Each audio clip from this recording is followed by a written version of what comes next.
Okay, welcome to episode 69 of the Sumer Sports Show. I'm Eric Eager. I'm joined by Thomas Dimitroff of this podcast namesake. Thomas, welcome back. How's the summer going? It's going well. What is it, June 19th? Here we are.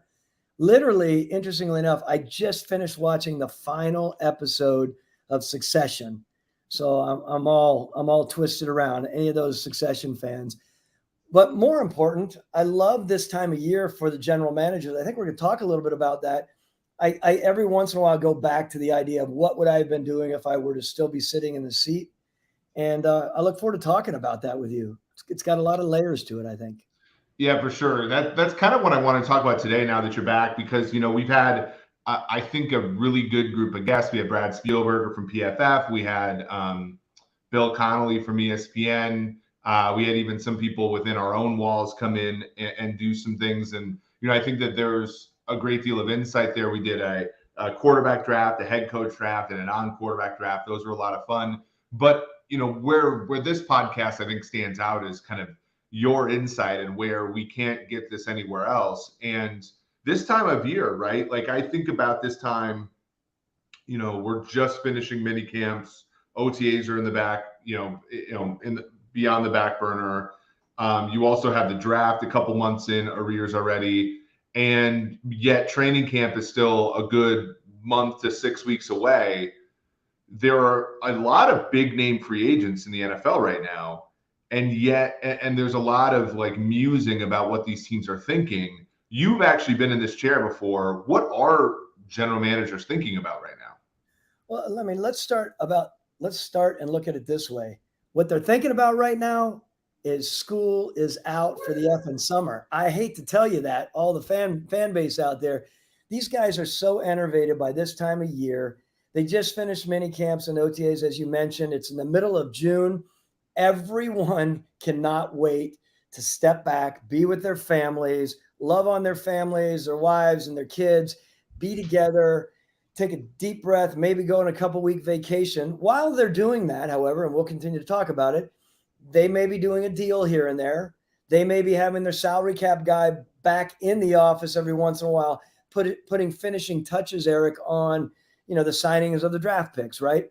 You haven't run all the numbers on that. I'm sure there are still some out there that need to be signed, sealed, and delivered. So what I really want to lead in on is this is a really interesting time. And when I said there are layers to it, Eric, I would say, again, most people cannot wait to get away from football because it is something that's been in their world so much and it's occupied so much of their energy. They love it beyond, but again, this is a time where they're taking their space, and then they can come back with a fresh mind, of course, at the beginning of training camp.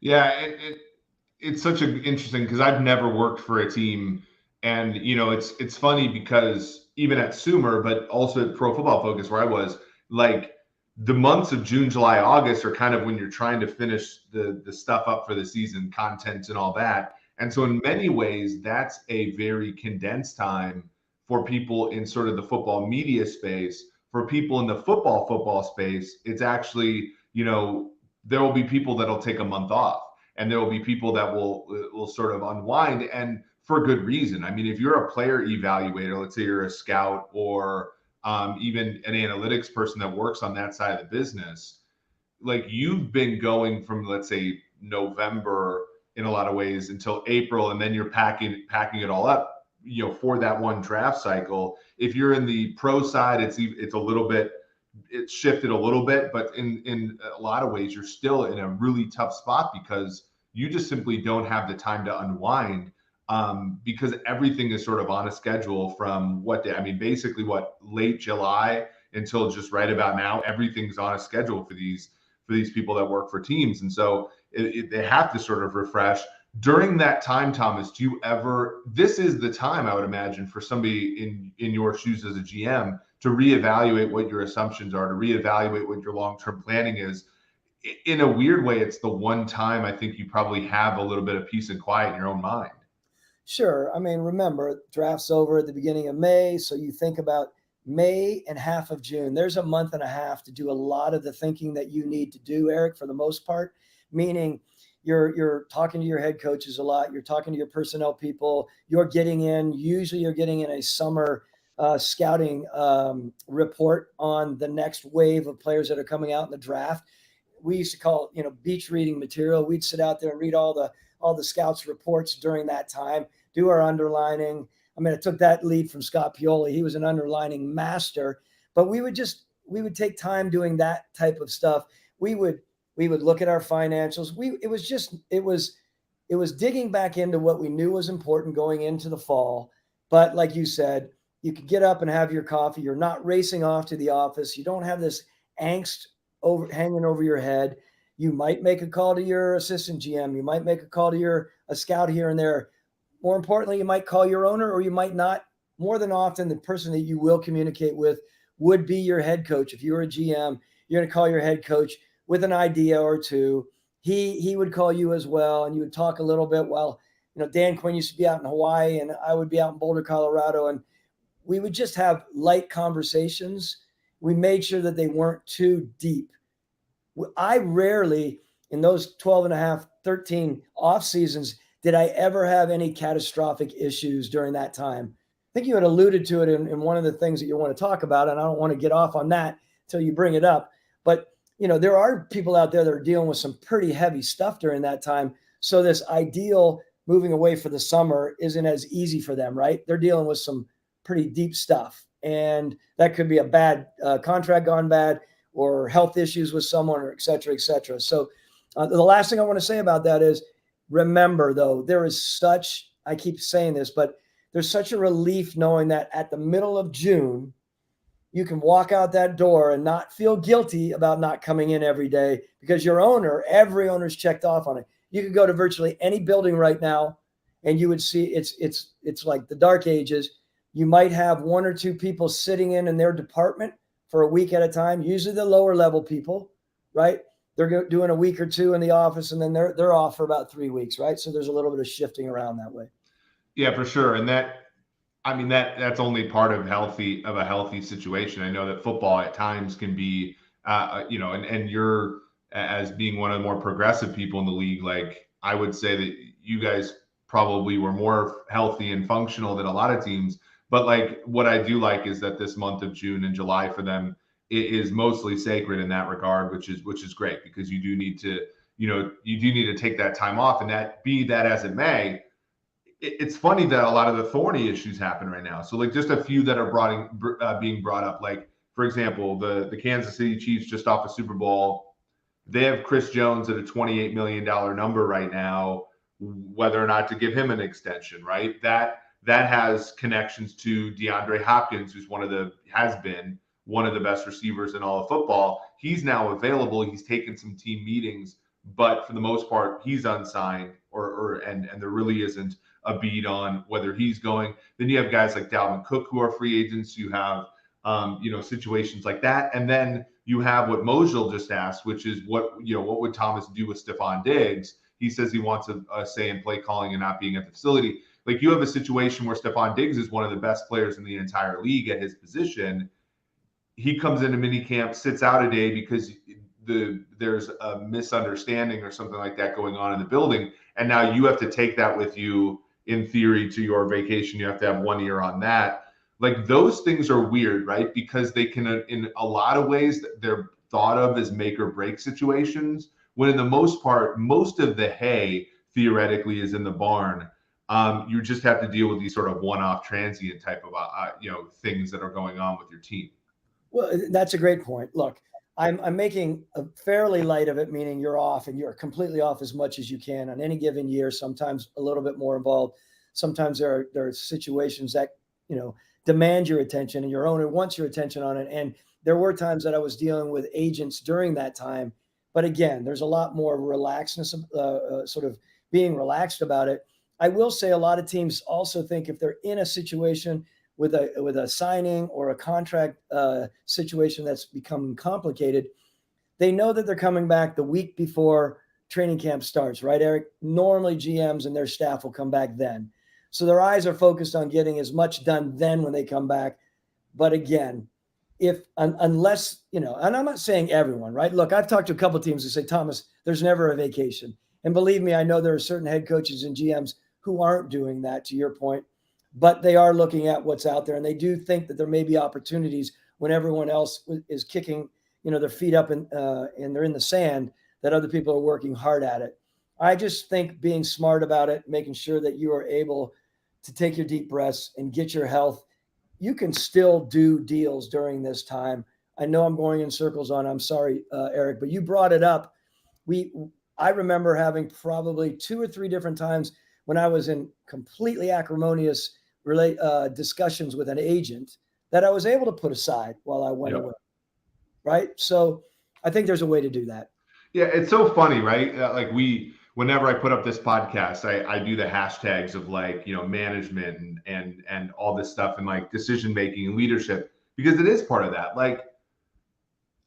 I think we've all been here in our career where there's one night, and I had one last week where I'm like, I've been on this all day.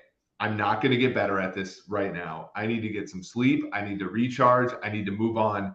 And NFL football is probably even more efficient than what I was working on at the time, meaning there isn't an edge to be had right now in the NFL, for most part. All of you have your opinion on DeAndre Hopkins, right? It just depends upon which strike price he's going to agree to, right? Everybody has their opinion on Dalvin Cook. It just depends upon whose strike price. I feel like the time that you are spending recharging and rethinking and allowing yourself some leeway physically and mentally, that has way more of an advantage than trying to pick up that last dollar bill off the ground in NFL free agency right now. That, to me, I think you're making a fairly solid trade-off by doing that. But that's just me. I just think, for my money, there's nothing about DeAndre Hopkins that isn't already known, right? It's just whatever's supposed to happen is going to happen. You being at the office one extra day during the month of June is probably not going to get it done relative to anybody else, is sort of my point.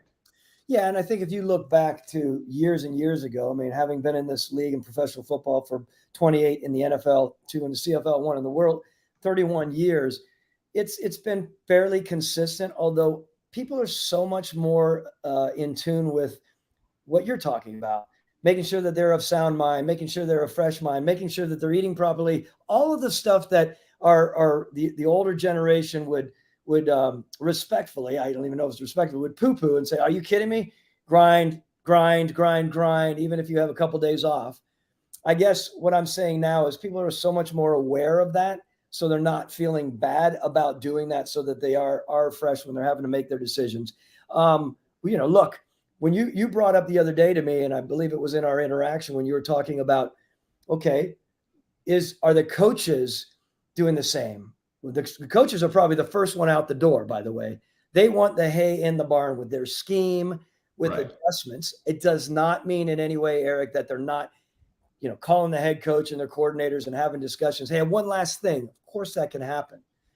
But they are trying to get out the door with everything in place, which is a really good point to talk about, because everyone would think that something would come up, while they were away, and how do they bring that back into the fold?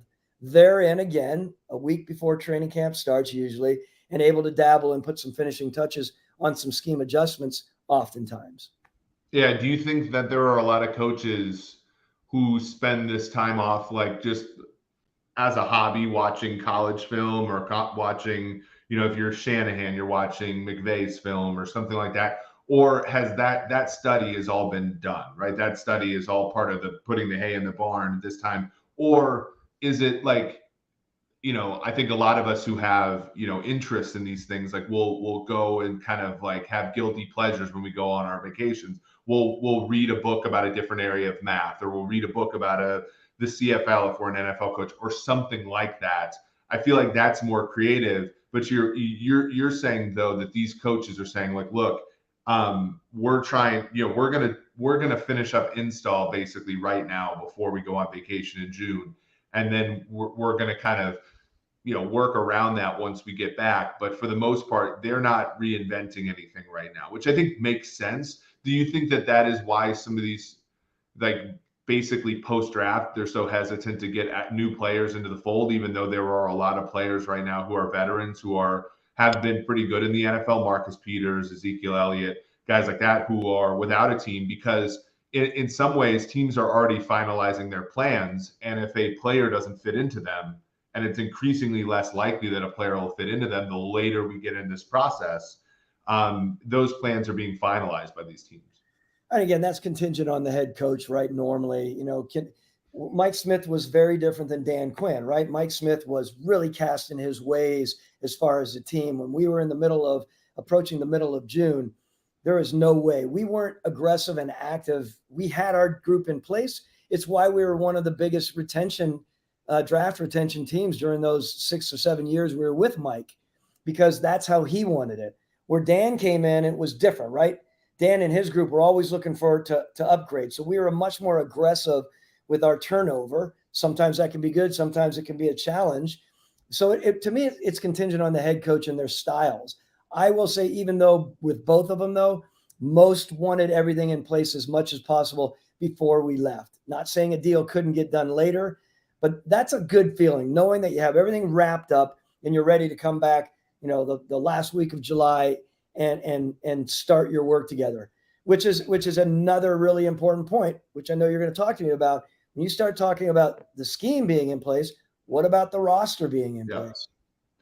Well, for sure. And that's, by the way, for the sports bettors that like to listen to the show, which I know we're not explicitly sports betting, but there are a lot of bettors that listen to the show. That is a good thing about, like, take injuries out of the situation. Like, most of these teams are going into the season with who's on the roster right now, and their plans are fairly made up. The question, I guess, is, Thomas, from your perspective, how much of it is made up? Let's say you took injuries out of the equation. Of the 53 guys that you need to bring week 1, 46 that you need to dress. Now I think it's 47. 46 that you need to dress. Like, how many of those do you know, like, this time every year? Look, I know some people are aghast when I say this, but today's very different than it used to be, of course. So all the practice and all the time with OTAs and everything leading up to the dismissal in mid-June and then back at beginning or the last part of July, I used to say with Mike Smith and Dan Quinn, we were pretty close to, I'd say, 85% set, if not more, in any given year.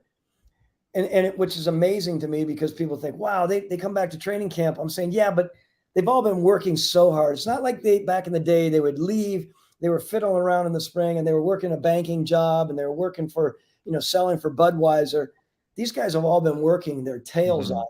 So they get a little bit of a break, the 3 weeks or 4 weeks, and they come back, they hit the ground running. They're expected to be in shape, and everything's rolling. We get into the games, we get into the practice and the preseason games. And then all of a sudden you think, I've sat down there with Dan Quinn, especially those last 4 years. And I'd say, Dan, I think we are where we are. And, Arthur Blank would be asking, like, where is this going to be interesting how this changes? And I had to really say, like, we are pretty much where we think we are.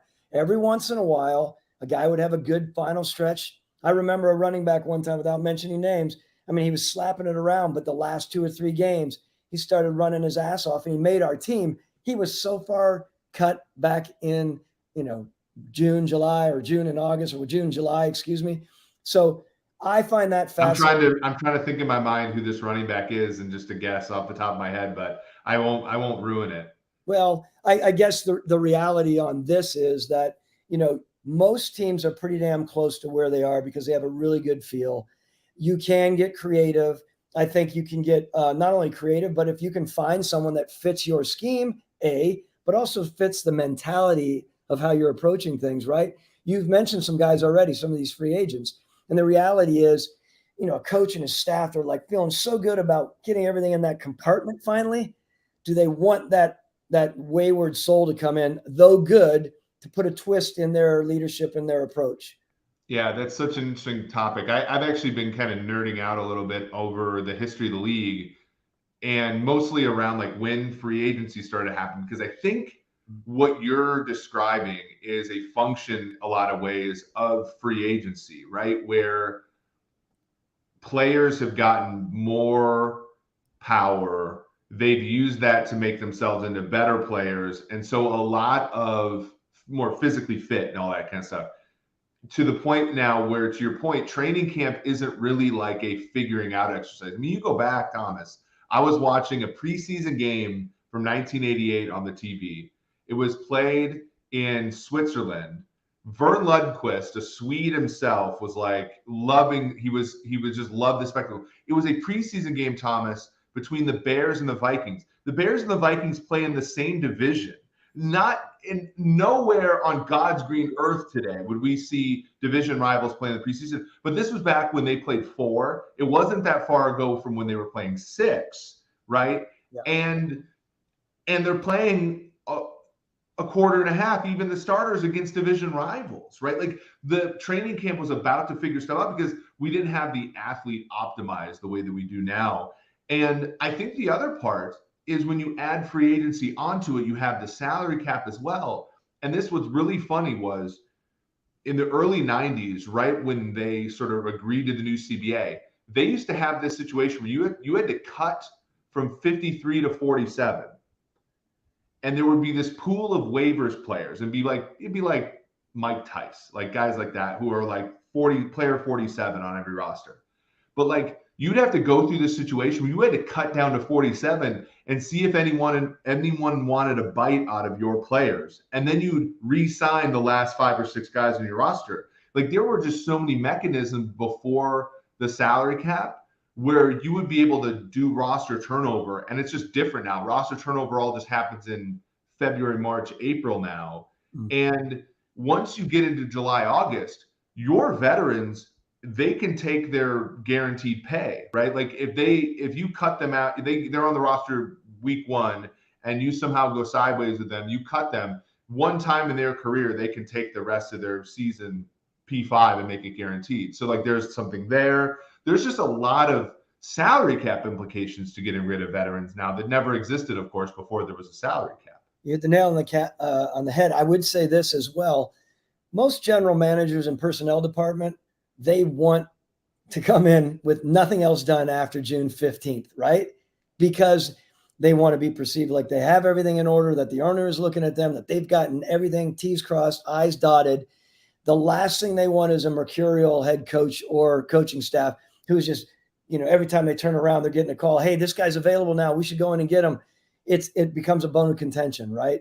And yet you always want to help the head coach get to where he wants to get to. But if you have a nervous head coach, if you have a new head coach, or if you have an older head coach who just has a penchant for wanting to turn the roster upside down, but that's not something that we as a team builder, as a general manager in the team builder part, really want to be a part of, right? You have an interesting experience too, where you had 1 year of rebuilding 08, right? And you were, I think, a 3-13 team the previous year. So you're high on the waiver claim list. You were immediately good. And then, 2013, 2014 weren't great, but you weren't like the worst team in football. So you still weren't like first on the waiver list. And in a weird way, because you talk about Dan Quinn, when Quinn was in Seattle in 10 and 11, I think, that first like few years of Pete Carroll, they had more transactions than any team in the league. To your point of, I think some of it is also the earlier you are, the more freedom you're given to turn over past players.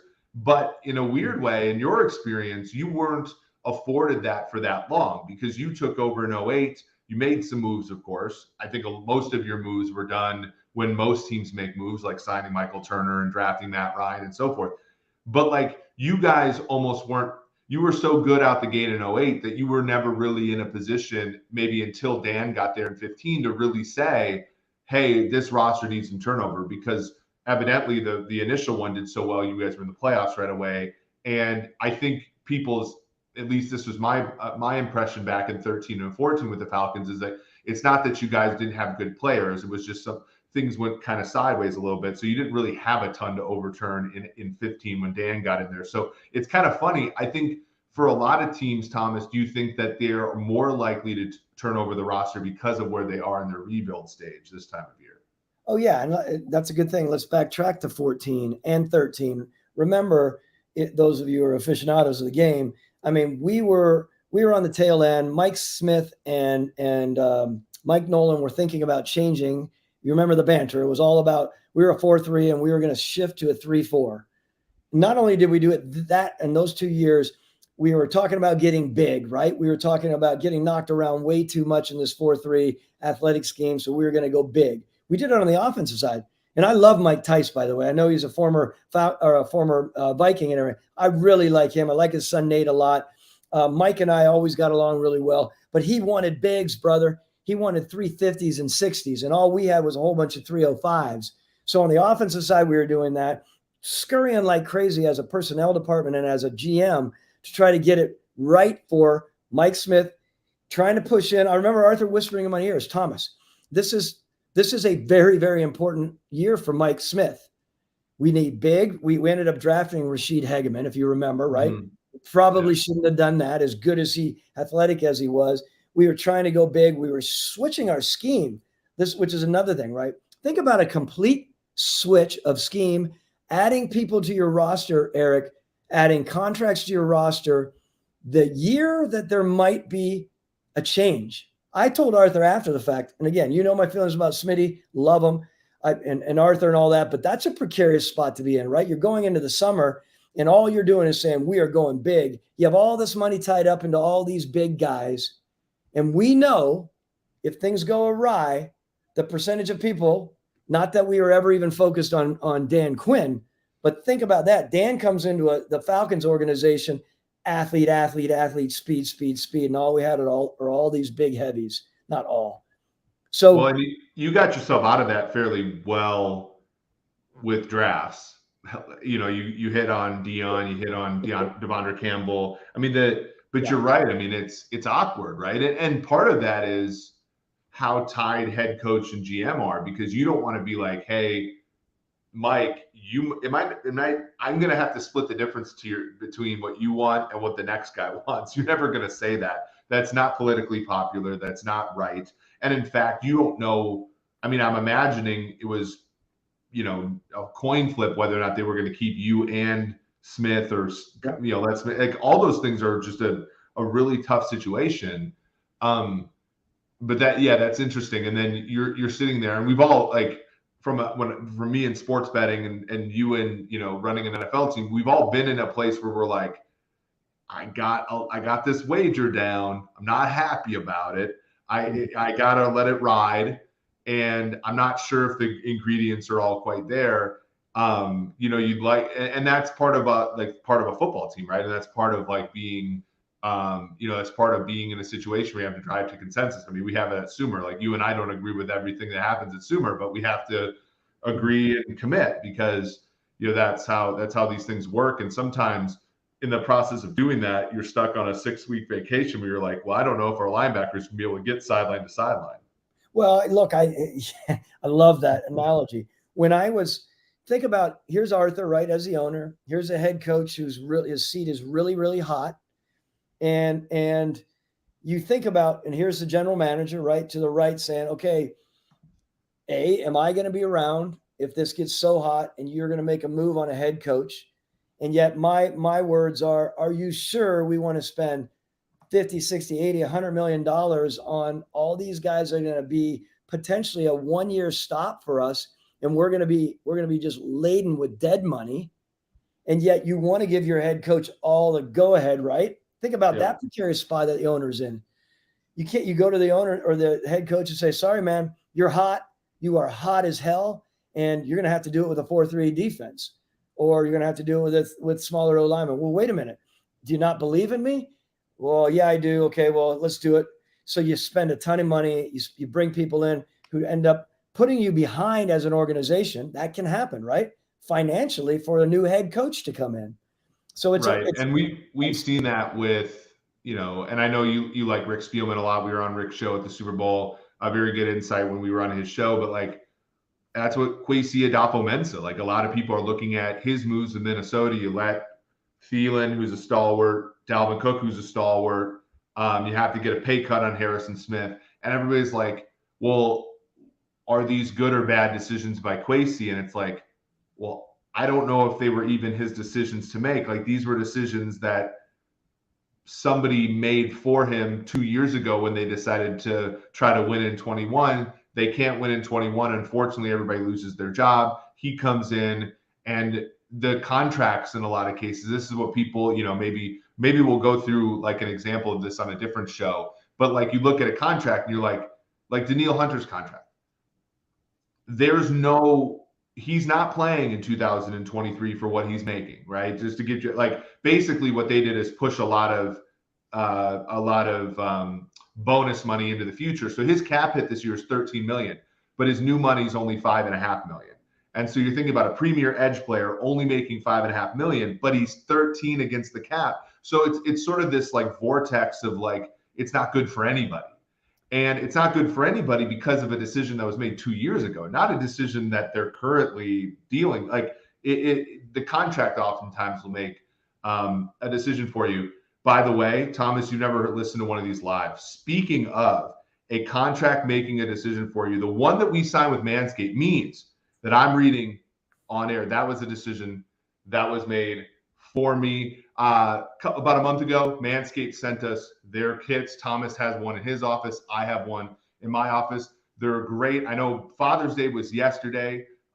Sometimes you forget to get your father or your significant other a gift. Manscaped.com, promo code SUMER gets you 20% off. That would be a great gift to give Father's Day if you forgot. I like the Weed Whacker. It helps me with my nose hair, helps me with my ear hair. Obviously, the Lawnmower 4.0. Look, well, I've been talking, Thomas, about legacies here. We have the Shanahans. I didn't even realize that the team that I kind of root for in the CFL, your dad was the head coach. Like, we have all these the Lawnmower, though, it's on 4.0. There aren't that many football families that are 4 generations deep.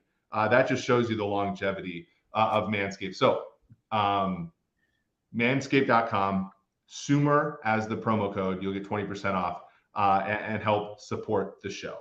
Hey, Thomas, brother, I just love hearing that. First time, I want the Manscaped people to hear prior to even doing this deal. I mean, you guys have been it's my go-to. It's always been my go-to. I have all the people at the where I get my hair cut. They're like, no, you should use this and this brand. I'm like, no, these are the dudes. This is the place to go. So I'm so glad you're doing such a great job with it. And when I came into my office before and after being away for a bit, seeing this package from Manscaped, I'm like, God, that stuff is just rolling now. This is what we need to be using. It's brand new, and I can give my son maybe my old stuff. So thank you, Manscaped.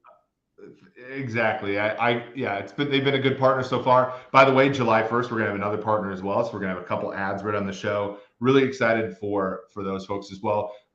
Again, we appreciate every one of you for stopping by, making the Sumer Sports Show a weekly, daily even part of your life. We really do appreciate that. Thomas and I are talking right now about this time sort of in the football calendar. We've talked about what's it like for a GM? How much time do people get off? Thomas, I'm going to tell you that, though, now that you're on the vendor side, you're the dark side here. We don't get as much of June, July off as we got before. So it's going to be a little bit of a weird feeling for you. And then, how much of the 53 players are sort of determined, how much turnover, all that kind of stuff. I think for the most part, you're saying that most of the decisions are already made. I think one of the ways to track this, by the way, is if you look at the betting markets and look at the futures and say like how much of these prices moving from June until August. The answer is barely anything unless like a quarterback gets hurt or something like that. These teams are going to be fairly priced, and that's because a lot of what we know about the teams are known right now, and that's a comforting thing. You never, Thomas, had kind of what I'm calling like the Teddy Bridgewater knee situation, right? Where we talk about Rick, and he had a pretty good team in Minnesota, young quarterback. And I can remember where I was living in the Twin Cities metro area at the time, and Teddy collapses on the field, a couple ligaments, bleeds out, right? They got to change a ton. They got to go trade a first-round pick to the Eagles for Sam Bradford. They bring in a new quarterback really fast, try to make it all work. I think they finished 500 that year. They were in the NFC title game the following season, so it wasn't all that bad. You've never, from what I can tell, never had something that catastrophic kind of happen in the August month. When you're a GM, though, and that kind of stuff happens, like what instruments are available to you? You're almost, I mean, you're buying everything at a premium at that point, right? Buying everything at a premium for sure. I want to make sure I'm understanding your question. What other instruments, as far as how do you get yourself out of that bind? Yeah, so it's funny because I remember watching the Vikings played the Rams in a preseason game like 2 days after Bridgewater tore his knee up, and they were going to go into the season, bless his heart, with Sean Hill at quarterback, which just wasn't going to work. Like Sean, think he's everyman kind of quarterback. By the way, one of my former colleagues at PFF, Zach Robinson, who's now the quarterbacks coach for the Rams, used to talk about how like Sean Hill just used to leave the quarterback meetings just to rip cigarettes, which completely checks with how he looks. But anyway, so they're going into that game with Sean Hill. It felt like a wake. It felt like this season's over. What are we going to do? All this kind of stuff. That's how it felt, just like analyzing the game in my job at the time at PFF. And yet they go get Bradford. Now, we've seen it before. Like Tannehill got injured with the Dolphins. They go get Jay Cutler. I think when Bradford got injured for the Rams, they just started Sean Hill. The world goes around that way, I guess, Simba. But like when you're a team and you have all these expectations, and then for some random reason those expectations get turned on their head, what are you able to do? Like, what did you and Arthur ever sort of like talk about this? Did you ever sort of scenario plan? Like, was there ever a situation? I know I want to be semantically responsible, but like, let's say if Matt went down in August, would you ever just say, hey, we're going to play this season for a high draft pick? And we're just going to play the players we have. We're not going to try to, for lack of a better term, we're not going to try to get better. We're in a bad situation. Like, what goes through people's minds there? Because invariably there's one team every single year for which that happens. And it's always interesting to me, the approaches they take after it. Well, we could talk about the quarterback position. We had other positions that went down that were really important for us. But to your point, we never had a quarterback in my go down in my 13 years in Atlanta. And even in New England, I mean, we always had someone there. I will say we were flying by the seat of our pants. Matt Ryan, literally 1.5, I've said this many times, 1.5 games injured in his entire career. We were so damn spoiled. It was only probably the last 5 years Arthur would knock on my door like, what in the hell are we doing with our number 2? We did not. I mean, that was a little cavalier of myself, and at that time, Dan.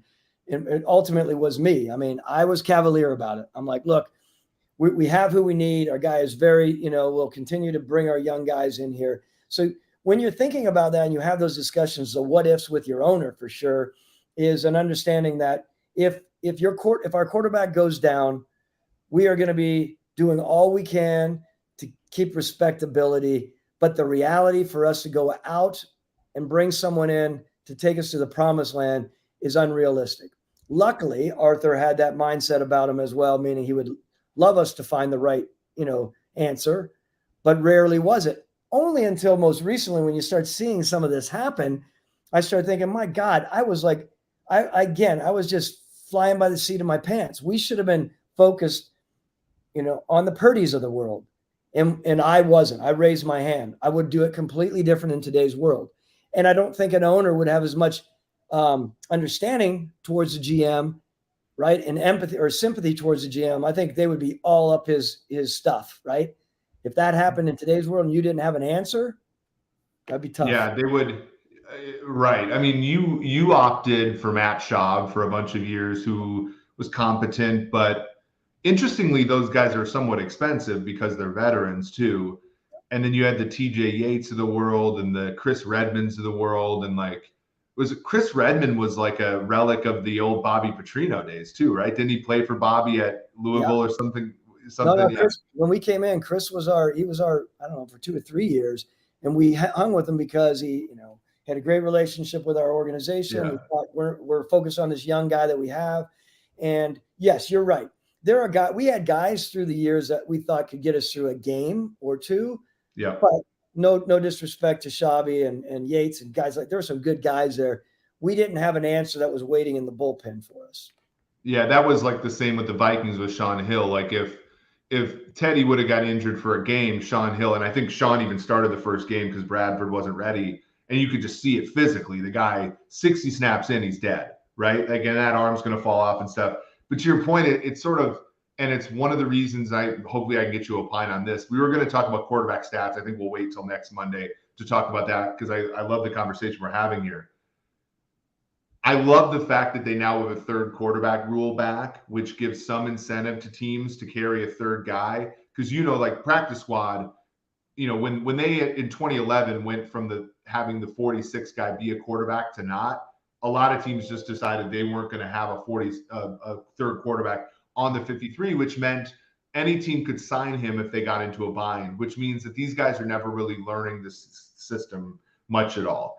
And so you get into a situation where you're very much more likely, I think, rationally to do what the Chiefs have done and get a guy like Chad Henne in there. Chad Henne can get you a drive. You even got him a playoff drive for a touchdown against the Jags. But and he probably could win a game or two out of two, right? You want a guy to be 500 as your backup. But if Mahomes is injured for 6-7 games, you don't want him playing 6 or 7 games. The problem is the way the rosters are constructed now, there wasn't the incentive to have that third guy. And so you're constantly in sort of this mini max problem with we want Nick Foles there because he gets along with Matt Ryan, but he can't play anymore. He's, and so it's really this tricky thing. And there was always that Tom Moore quote where they were like, well, why aren't you giving Jim Sorgi any reps? And he's like, well, if Jim Sorgi has to play, we're screwed. We don't practice screwed. And so I see that side of it too. But to me, it's just that position is so important now. And you have 17 games, and where it used to be 16, and there's only one bye. So I think back to when the Chiefs had Matt Moore, and Matt Moore had to win 1 out of 2 starts for them to get the 2 seed to get the bye. Mm-hmm. And that was limiting Matt Moore. Let's get up to right where his limits are. But then the Chiefs won the Super Bowl that year because there were only 16 regular season games. There were 2 byes. So you got a break if you could get a backup to just get you over that hump. But now with 17 games and just 1 bye, your backup's got to be a little bit more long-standing, I think, than that. And it's tough because I don't think that there are more good quarterbacks now than there always have been. I just think that I think that the incentives are different. I think the incentives are different. And again, when you're a scouting department and you start, I know we can opine on this forever on the backup quarterbacks, but when you're looking at your guys and you're trying to decide on who the next will be, there are all these other elements that will factor in, right? I remember at times being around situations where I worried about drafting another quarterback, right? How high could you draft a quarterback before it affected Matt Ryan's confidence? I know it sounds odd to all of us. The guy's making $30 million. Who cares? But if we went could we go up to the third and it'd be fine? If we went up to the second or first, and even though we're telling them, hey, we're waiting 4 or 5 years, those are the things that we start thinking about. It wasn't just Matt or the quarterback thinking about it. It's all the other people within the building talking about it, within the locker room. And, if you have some people and believe me, as secure as a lot of people are, not most people are in the NFL, there are all kinds of insecurities, right? You have to think about that, which is an interesting thought about, yes, you have to do what's right for the team. It's for the betterment of the team. But the betterment of the team also means that your quarterback who is playing is in a good headspace, right? If you're paying him that much money. I mean, yeah, dude, your friend Josh McDaniels saw it. I mean, and his situation was a little bit more direct, but you saw it. He called the Patriots about Matt Castle when they had Jay Cutler, and Jay found out, and now all of a sudden your quarterback's Kyle Orton. Congratulations. That's a tough, to your point about individuals and how this thing works. Jalen Hurts, when the Eagles drafted him in the second round, Carson Wentz has never really recovered since then. So you do have to care. And, it's weird. This used to happen more. The Bears drafted Jim Harbaugh when McMahon was their quarterback in round 1. The Denver Broncos drafted Tommy Maddox of XFL fame in round 1 while John Elway was in the prime of his career. Mm-hmm. Steve Young was near the end, but they drafted someone named Jim Druckenmiller in the first round back then. And nowadays, if you would have drafted another quarterback in round one while Matt was still like a year or two, like 3 years away from retiring, I mean, Aaron Rodgers has still never forgiven the Packers for drafting Jordan Love, and Aaron was struggling. That team was like 6-9-1 and 7-8-1 and stuff like that. And that's an issue because obviously, as we've done the numbers at Sumer, after you get past about pick 10, quarterbacks are as long. I mean, you might as well buy a lottery ticket at that point. So it's a hard thing. And to your point, like that's why the job of a GM is not an easy one, and one that requires not only team building acumen, but also, people skills and those kind of things, because you have to worry about those kind of things. It's almost like, what did we say? Remember, I was saying the GMs were saying for the most part, it's not the player they miss on, it's the person they miss on. And You're exactly right. I mean, the idea of going in there and truly as an organization missing on someone's movement, right? Or his ability, if you have, 20 coaches and, 18 or 20 scouts, rarely are you going to miss on that guy's splayed right foot. I'm being facetious, right?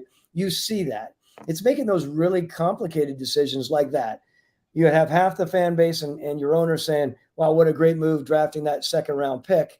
And then all of a sudden things start going awry and people start saying, oh, I can't believe Dimitroff and co decided to do that. They put Matt Ryan in a really funky space.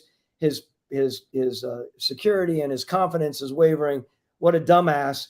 Can't believe that's so. It's just a weird navigating. Sometimes it works and sometimes it doesn't. Well, and you have the other part of like, well, there's somewhere I lean sometimes, which is to say, if you put Jalen Hurts there and it messes with Carson Wentz's mind, then he wasn't the right quarterback to begin with. But you've already committed the money to him. He's your quarter. Like it's so funny. It's I have one of my good friends growing up in Minnesota. Like he's always somebody who wants to stay like kind of in his suburb, right? And a couple of my friends will always be like, oh, why doesn't he want to go hang out with us? I'm like, well, look, he's our friend. If we want to still be his friend, we got to go meet him where he's at. That's just the way things are. We don't have to be his friend anymore, but if we want to, we can't just sit here and complain about him. We either have to not invite him or go meet him where he's at. And that's team building too. Like you can bitch and complain about your quarterback all you want, but the guy that you gave the $30 million a year to is your quarterback, good or bad. And if Carson struggles with any sort of competition, well, you should have thought about that before you gave him the big deal. You know what I'm saying? Like that. So I get both sides of it and it's the same thing on like fourth down decisions too. It's like, well, if we can't pick up a yard, we don't deserve to win this game. And it's like, well, no, like you probably no, either you pick up the yard or you don't. Deserve to is not, a thing. And so it's funny. With quarterback, I understand the whole like team leader thing. I understand, especially with guys who are a little bit meeker, like the Wentzes of the world, where they're not as domineering, I think, as a presence. You do, I think, have to take that into consideration. There are some players the Patriots drafted Jimmy Garoppolo in the second round when Tom Brady was still 3 Super Bowls ago for them. And so some guys can react to it fine and some guys can't. So you made a mention a little bit earlier of like Thomas, now you're on the vendor side. You have to get used to working during the summer.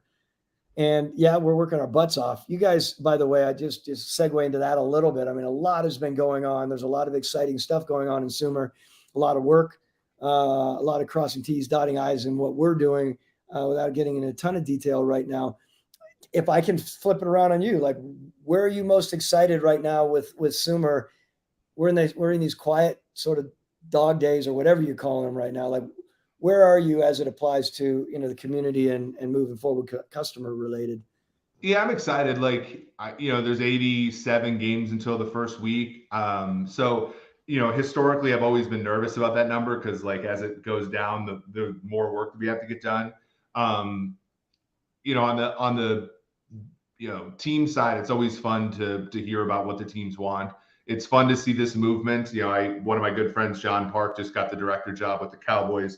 He brought over Sarah Mappelli, who's also one of my friends. So like, it's fun to see that movement happening right now. To me, I'm really excited because we have some really cool ideas for sumersports.com that people who listen to the show, we had 45% increase this month to last month, which is awesome.